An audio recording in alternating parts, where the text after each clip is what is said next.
बिस्मिल्लाहिर्रहमानिर्रहीम। अस्सलाम वालेकुम। Welcome to my channel cook and knock. आज मैं आपके साथ शेयर कर रही हूँ very soft and delicious malai cake. आप इसको ज़रूर बनाइएगा। इसमें आपको मलाई का फ्लेवर भी आएगा, यानी कि रबड़ी का फ्लेवर, और साथ ही आपको रसमलाई का फ्लेवर भी आएगा। तो हाँ, बहुत ही ईजी रेसिपी है, ज़रूर ट्राई कीजिएगा। अब हमें इसमें जो इंग्रेडिएंट्स चाहिए वो नोट कर लीजिए। इसके लिए हमें 1/3 कप ऑयल चाहिए, 1/3 कप कर्ड चाहिए, पाउडर शुगर हमने ली हुई है 1/2 कप, 1 कप मैदा है, और इसमें हम 1 टीस्पून बेकिंग पाउडर यूज़ करेंगे, 1/2 टीस्पून बेकिंग सोडा है, और वनीला एसेंस जाएगा थोड़ा सा, और हमें इसमें मिल्क चाहिए होगा 1/2 कप। ठीक है, इसमें 1/2 कप मिल्क भी चाहिए हमें। तो चलिए हम स्टार्ट कर लेते हैं। यहाँ हमने एक बोल ले लिया है, इसमें हम सबसे पहले इसमें ऑयल डालेंगे।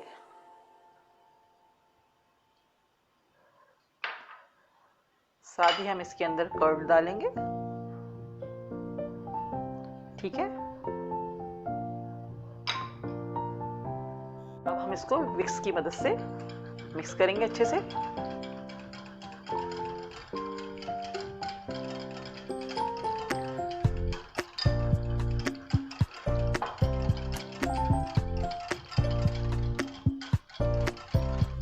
कर लिए। अब हम इसके अंदर पाउडर शुगर डालेंगे, इसको हम अच्छे से मिक्स करेंगे।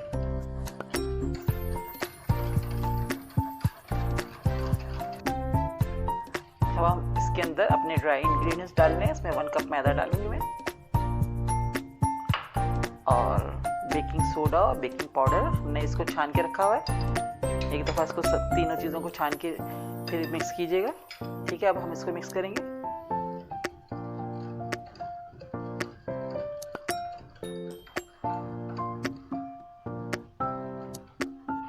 ये हमने अच्छे से मिक्स कर लिया है। अब हम इसके अंदर मिल्क ऐड करेंगे। 1/2 कप मिल्क लिया हुआ था हमने।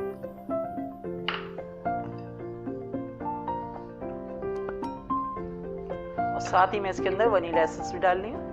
1 टीस्पून के करीब हम इसमें वनीला एसेंस डाल रहे हैं। अब अच्छे से इसको सबको मिक्स करेंगे। ये देखिए, हमने अच्छे से इसको मिक्स कर लिए, और देखिए इस तरह की कंसिस्टेंसी होनी चाहिए, फ्लोई बैटर होना चाहिए। ठीक है, देखिए हमारा बैटर बिल्कुल रेडी है। हमने अब एक हीट प्रूफ पैन लिया हुआ है। अब हम इसके अंदर थोड़ा सा ऑयल डाल के इसको ग्रीस करेंगे। ठीक है, इसको हम अच्छे से ग्रीस करेंगे।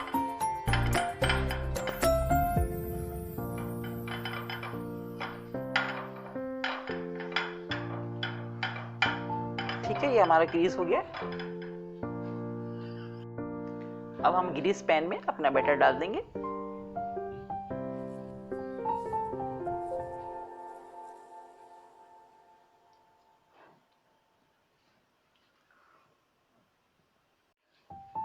देखिए, हमने इसको पैन में डाल दिया। अब हम इसको हल्का सा टैप करेंगे।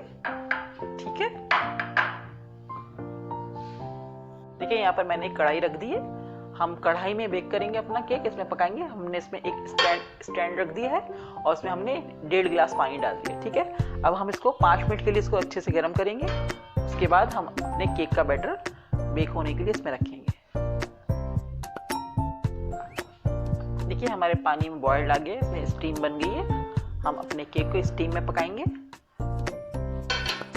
अब मैं इसके अंदर ये पैन रख रही हूँ, और एहतियात से रखना है, आपके हाथ ना जले।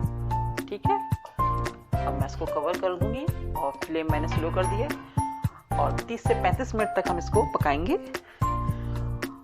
30 मिनट बाद आप चेक कर लीजिएगा, अगर आपका केक पक जाता है स्टिक डाल के चेक कर लीजिएगा, वरना 30 से 35 मिनट के अंदर इंशाल्लाह हमारा केक रेडी हो जाएगा।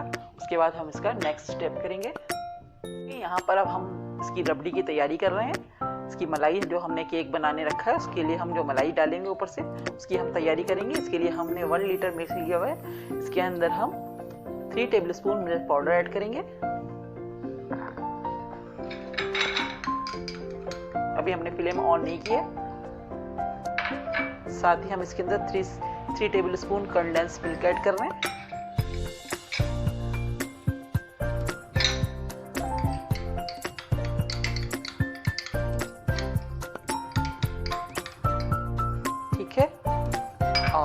इसमें हम थोड़ा सा ज़ाफ़रान डालेंगे।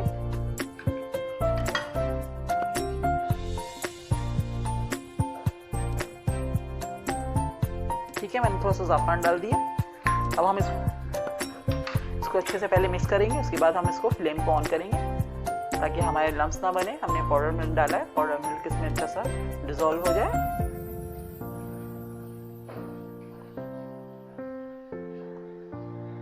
हमारा सब चीज़ें अच्छे से मिक्स हो गई। अब मैं फ्लेम ऑन कर रही हूँ।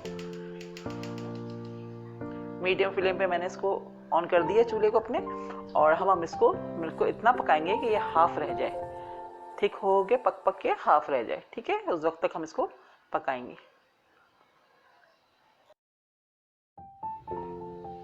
देखिए हमारा 10 से 15 मिनट हो गए हैं इसको पकाते हुए, और थिक हो गया। हमें बहुत ज़्यादा थिक भी नहीं करना है, इस तरह से हमें रखना है। अब मैं फ्लेम ऑफ कर रही हूँ और इसको हम थोड़ा सा ठंडा करेंगे, लेकिन बिल्कुल ठंडा भी नहीं करना है, हल्का सा गुनगुना सा गर्म होना चाहिए, वार्म होना चाहिए। ठीक है, अब मैं इसको फ्लेम ऑफ करके इसको मैं साइड में कर रही हूँ। देखिए हमारे 30 से 35 मिनट हो चुके हैं। अब हम चेक कर रहे हैं, किसी टूथपिक से चेक कर लें। इस तरह से हमारा केक बेक हो गया, अच्छे से पक गया। ठीक है, मैं चूल्हा बंद कर रही हूँ। अब हम इसको थोड़ा सा ठंडा करेंगे, उसके बाद हम इसके ऊपर हमने जो मलाई तैयार की है वो डालेंगे। ठीक है, यहाँ हमारा केक ठंडा हो चुका है, और हमने जो रबड़ी तैयार की थी, इसकी जो मलाई तैयार की है वो भी वार्म है, ज़्यादा गर्म नहीं है। अब हम इसमें इस तरह से टूथपिक से या आप किसी भी चीज़ से इस तरह से इसमें होल कर दें।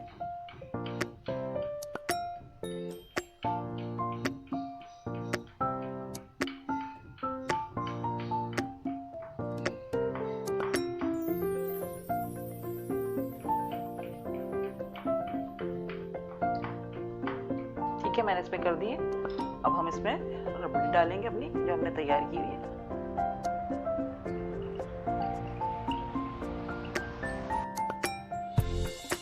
अभी थोड़ी देर में सब जब्स कर लेंगे।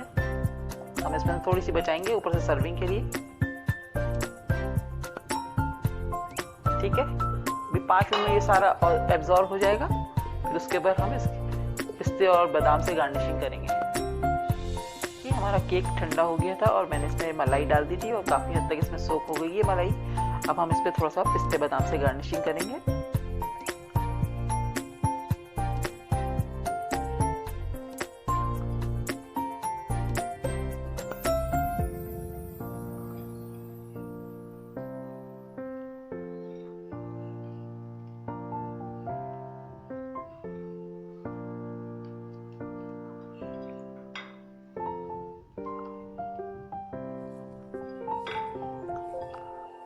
मैंने डाल दिए पिस्ते बादाम। अब मैं इसको 2 से 3 घंटे के लिए फ्रिज में रखूंगी ताकि अच्छा से चिल्ड हो जाए, और जो इसकी बलाई है जो रह गई वो भी अंदर तक इसके अंदर सोक हो जाएगी। ठीक है, अब हम इसको ठंडा करने के लिए फ्रिज में रखेंगे। देखिए हमारा मलाई केक बिल्कुल रेडी है। मैंने 3 से 4 घंटे के लिए इसको फ्रिज में रख दिया था। आप ज़रूर ट्राई कीजिएगा, बहुत ही यमी और डिलीशियस रेसिपी है। आपको 2 तरह का फ्लेवर आएगा, आपको रसमलाई का भी आएगा, रबड़ी का भी फ्लेवर आएगा। बहुत अच्छी रेसिपी है, ज़रूर ट्राई कीजिए, अपने फ्रेंड्स के साथ शेयर कीजिए, कमेंट्स कीजिए, और मेरे चैनल को सब्सक्राइब कीजिए। नेक्स्ट वीडियो के साथ इंशाल्लाह बहुत जल्द आऊँगी। दुआओं में याद रखिएगा। अल्लाह हाफिज़।